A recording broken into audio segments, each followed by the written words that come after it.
Pakistan multi mission satellite MM-1 چین کے شہر Chang centre سے لانچ کر دیا گیا۔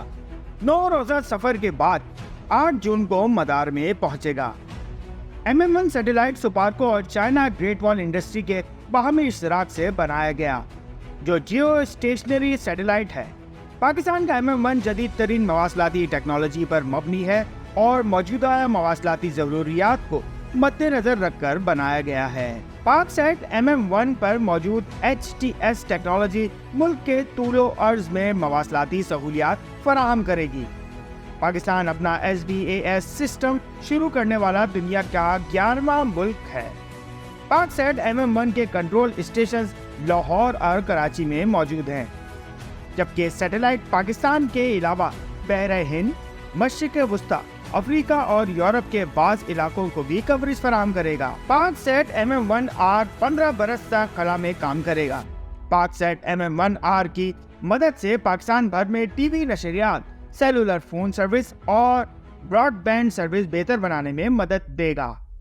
سیٹلائٹ 9 برس اگست میں سروس فراہم کرنا شروع کر دے گا۔ پاک سیٹ MM-1R پورے پاکستان کو کوریج فراہم کرتے ہوئے KA بینڈ 10 گیگا بائٹس فی سیکنڈ صلاحیت کا حامل ہے۔ واضح رہے کہ اس وقت پاکستان کے 2 کمیونیکیشن سیٹلائٹس خلا میں موجود ہیں۔ پاک سیٹ 1R 2011 میں لانچ کیا گیا تھا۔ اس کی ڈیزائن لائف 15 سال تھی، جو 2026 میں مکمل ہو جائے گی۔ پاکستان کا ایک اور ریموٹ سینسنگ سیٹلائٹ بھی خلا میں موجود ہے۔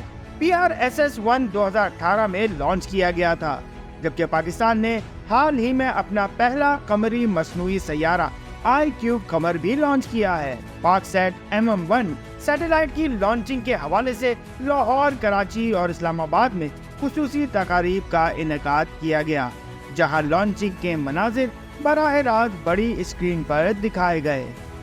M2M اردو، جڑے رہے منٹ ٹو منٹ۔